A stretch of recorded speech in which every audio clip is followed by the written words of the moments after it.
Evo, tamno grejo. Hvala ti, Vlado.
Amo ste sem prišli.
Kjer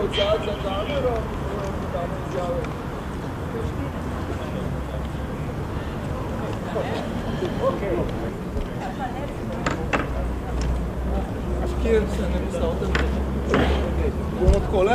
Ali takole bi radi Nazaj. se vidi odzad? Ja.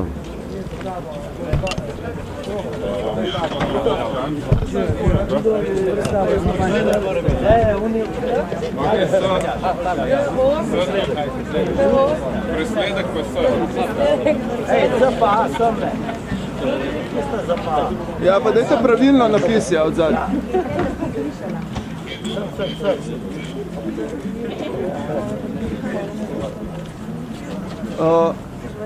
Boš Matjaž ti prvi? Pa je. Pa je? Ok.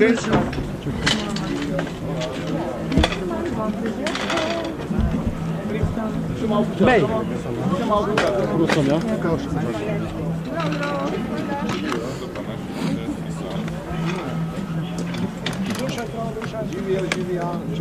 Dobro.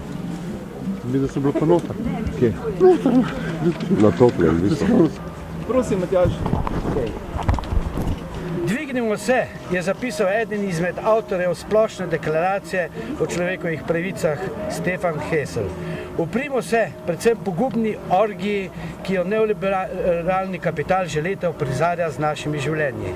Uprimo se poniževanju, ki ga vsakodnevno doživljamo vsi, ki ne spadamo v tisti odstotek izbrancev, ki so prepričani, da vse bogatstvo sveta pripada samo njim. Uprimo se brezpravnosti, ki so nam jo oblastniki določili v svoji viziji sveta brez vizije. Uprimo se ropanju prihodnosti, ki čaka naše otroke. Uprimo se zato, da pokažemo, da smo, da imamo dovolj laži o nujnosti, s katerimi nas vazali pohlepa dnevno prepričujejo, da moramo potrpeti njihovo samovoljo, ker je tako odločil nekdo drug, da moramo varčevati za nekoga drugega, saj ima on še vedno premalo, da moramo prepustiti odločanje pametnejšim, ker smo mi še baje nezreli, da moramo skratka utihniti, saj se naš glas ne sliši, ker nimamo glasu, saj so ga nam že davno vzeli. Ne, še vedno znamo misliti, govoriti in tudi kričati. Znamo odločati o svoji usodi, pa naj nas prepričujejo, kolikor hočejo. In to vedno glasneje kažemo. Kažemo na ulicah, kažemo na voliščih in kažemo v njihovih institucijah, čeprav so jih priredili tako, da bi bile nam nedostopne. V parlamentih evropskih držav je vedno več predstavnikov tistih, ki trdimo, da nas neoliberalni kapitalizem vodi v propad. V Nemčiji, v Grčiji, v Španiji in nenazadnje tudi v Sloveniji smo zagovorniki sprememb dobili mikrofon tudi v parlamentu. Zato jih je vedno bolj strah. Strah pred tem, da bi ljudje spoznali njihove manipulacije in laži in da bi sami začeli odločati o svoji usodi. In volivci v Grčiji so prvi, ki imajo to priložnost na dosegu. Priložnost, da pokažejo, da obstajajo še druge poti, boljše in pravičnejše. Tovariši iz Sirize bojo pokazali, da je usodo, ki so jo namenili mednarodni trgi, nam vsem možno spremeniti. In tega grškega zgleda se bojijo zaščitniki neoliberalnega kapitalizma ter grozijo grškim volivcem. Zato jih pozivamo. Pustite grškemu ljudstvu, da si sam izbere svojo pot. Ne grozite jim, ker s tem grozite tudi nam vsem drugim, ki nam je politika Sirize za vzgled. Naj v Grčiji zmaga ljudska volja, naj zmaga Siriza. Tovariši, podpiramo vas. Prihodnost je vaša, prihodnost je tudi naša. Bravo! Luka, prosim. Najprej en lep pozdrav vsem skupaj in me veseli, da smo se prišli vsi zbrati v podporo Sirizi. Zdaj, kot veste, je Syriza bratska stranka Združene levice iz Grčije in danes jo podpiramo ne samo zato, ker je ona podprla nas pred evropskimi volitvami, ampak iz 5 drugih razlogov, ki bom zdaj opisal. Prvič, podpiramo jo, ker v Evropi ne gre za konflikt med državami, ampak za konflikt med delom in kapitalom, oziroma med 99% in 1%.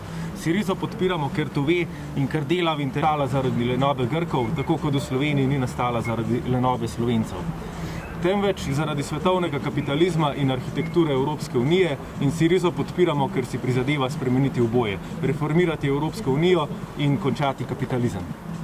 Četrtič, ker varčevalni ukrepi, ki nam jih vsiljujejo, krize ne rešujejo, ampak jo poglabljajo, njihova edina funkcija pa je, da za krizo bogatih plačujejo najrevnejši svoje prebivalstva. Skrajni čas je, da končamo to socialno katastrofo in Syriza je prvi glasnik na tej poti. Petič, ker se periferne države Evropske unije, kakršna sta tudi Grčija in Slovenija, pospešeno spreminjajo v novodobne kolonije in se Syrizo končno začenja upor perifernih držav proti novodobnemu kolonializmu. Če zaključim, kaj je torej pomeni zmaga Syrize? Zmaga Syrize pomeni začetek konca neoliberalne Evropske unije in diktature trojke, katere del je tudi Evropska komisija, zato smo se danes zbrali tukaj. Še letos si bosta sledila podobni gibanji Podemos v Španiji in Sinn Féin na Irskem, na naslednjih volitvah pa smo na vrsti mi. Tovarišice, tovariši, prihodnost se je začela.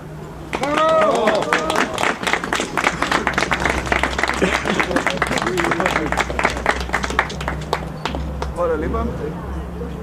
Kako vprašanje? Ima kdo še kakšno vprašanje? Kratki komentarji so na voljo. Ne? Okay. Mogoče, v bistvu zakaj se vam zdi slovenska situacija pa grška pravzaprav enaka, oziroma glede na to, da napovedujete, da bi na naslednjih volitvah lahko isto vi prišli na oblast kot Syriza v Grčiji? Kriza v Evropi in v Sloveniji sta si podobni v smislu, da gre v obeh primerih za krizo dolžniškega modela, ki se je po vstopu perifernih držav Evropsko unijo in evroobmočje razlezel med krizo, po krizi pa je velike dolgove, ki so nastali v privatnem sektorju, poplačala država, zdaj pa jih razrešuje z varčevalnimi ukrepi in z odpravljanjem socialne države. To se dogaja tako v Grčiji kot v Sloveniji, Španiji, Portugalskem in na Irskem in zato sem omenil danes te države, ker dejansko gre v vseh državah za zelo podobne procese. Pa mislite, da bo lahko Syriza, če bo zmagala na volitvah, recimo, pač spremenila pogajanja z Evropsko unijo ali mogoče celo izstopila? Verjetno imate boljše informacije, kot mi, kakšen je sploh njihov načrt, ali bo izstopili iz Evropske unije, iz evra, ali bo ostali v Evropske uniji, pa po drugačne pogoje zahtevali odpis dolgov. Tako je, Syriza želi Evropsko unijo reformirati, želi drugačne pogoje razreševanja dolžniške krize na evropskem jugu, ker po zdajšnjih kriterijih in pogojih je ta kriza enostavno nerešljiva, oziroma bi mogli, kot je zadnjič dejal ekonomist Jože Pedamjan, mogli pomoriti polovico prebivalstva in uničiti celotno gospodarstvo, da bi odplačali te enormne dolgove, ki jih te države imajo. Zdaj iz Nemčije in iz Evropske centralne banke že prihajajo indici o mehčanju, o utoplevanju. Prav danes ima Evropska centralna banka v bistvu predstavitev svojega programa, kjer je zajet tudi program začetka odkupovanja državnih obveznic, kar bi bistveno omililo pritisk na finančnih trgov na te države. Tako da mi pričakujemo uspešno pogajanje. Ne pričakujete, da bi Grčija izstopila iz evra in Evropske unije? V skrajni sili bi razumeli tudi to, ampak pričakujemo, da bodo evropske elite premogle dovolj modrosti, da se pogodijo z Grčijo in se pogovorijo o civiliziranih načinih razreševanja krize, ki je v bistvu posledica napačno zastavljene Evropske unije. Luka, hvala lepa. Hvala. Hvala vsem, ki ste bili. Okej, to smo zrihtali. Še kaj od Syriza? Lahko, ja. Stvar.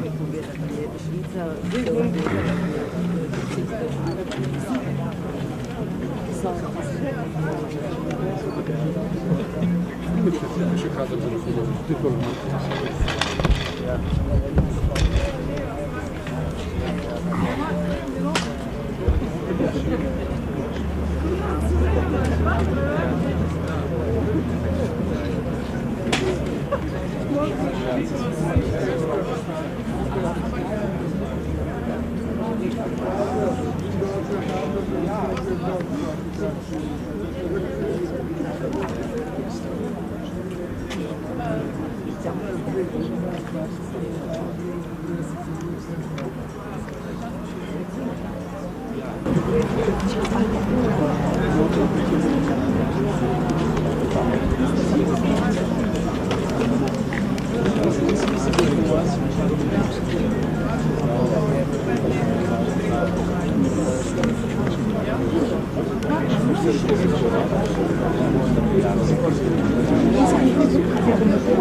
Ne, to je konč. A ti si že prišel? Čez koliko? Ne. Zdaj si prišel še, ne? Imam se rekel, da je ob 12. Mali, še lahko enkrat zameš izjavo, samo od tega. Luka, mesec.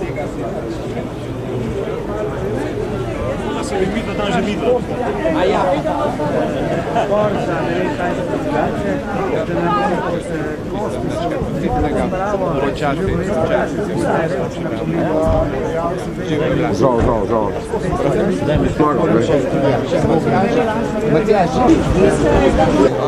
Samo tistih 5. Ja, hvala vam. Ja, živijo. Ja. Kolega, sem Nič. si redi? Kaj spremljam? Da je to program? Vse v redu. Lahko v bistvu zadnji del, ko ne vem, ali kaj tazme. Tistih 5 pogojev, če lahko v bistvu samo še to poveste, v bistvu teh 5, zakaj podpirate Sirizo? To je v bistvu cela izjava. Si lahko. Ja. Ok, bom tale zadnji del. Se pravi, kaj torej pomeni zmaga Sirize? Zmaga Sirize pomeni začetek konca neoliberalne unije in diktature trojke, katere del je tudi Evropska komisija in zato smo se danes brali tukaj. Še letos si bosta sledila Sinn Féin na Irskem in Podemos v Španiji, na naslednjih volitvah pa smo na vrsti mi. Tovarišice, tovariši, prihodnost se je začela. Se če netim pa gledaj. Važi, hvala. Pol danes mi ne moč nič pomagati, za Semoliča ne morem prepričati nikoga. Naših tudi ni, veš. Kaj pa, on, Hanžek ne more? Pluta se vprašal, je rekel, da bi prišel, ni problem, vroče stal sam danes ne more. Veš kaj je, jebe. Nič, ko pa dajmo drug teden narediti po Sirizi, po Grčiji. A lahko se zmenimo, v bistvu po... Že kar v bistvu na četrtek je to ob 8. Četrtek ob 8. Ok, lej, se slišimo, kaj pridem. Da je prosim temo. A greš dol? Ja, pol je super, v bistvu pol boš imel v bistvu totalno update zadev. Te pa, kje se zmenimo, zdaj v bistvu za naslednji teden delamo to temo, pa prideš v bistvu, da prideš. Jaz sem vas, na začetku ga sploh njega ni hotel nič, jaz sem edini, ki smo sploh snemali, takrat se spomniš tega? Tudi da, v bistvu te prosim, če pridete enkrat. Zadnji